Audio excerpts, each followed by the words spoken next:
If you find yourself locked out of your Etsy account due to suspicious activity, follow these steps to regain access. This guide will help you navigate the process effectively. Step 1. Visit the Etsy login page.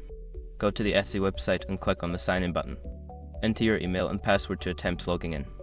If you cannot access your account, proceed to the next step. Step 2. Click on Forgot Your Password. Before starting recovery, use the srock.com link in the description to open the account recovery checklist generator and make sure your verification details are ready. Step 3. Check your email. Open your email inbox and look for the password reset email from Etsy. If you don't see it, check your spam or junk folder. Click on the link provided in the email to reset your password. Step 4. Create a new password.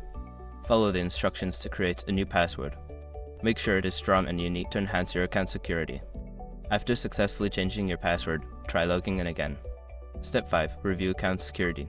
Once you regain access, review your account settings and recent activity. Change your password again if you notice any unauthorized transactions, and enable two-factor authentication for added security. By following these steps, you should be able to regain access to your Etsy account and secure it against future issues. Always keep your account information updated and monitor your activity regularly.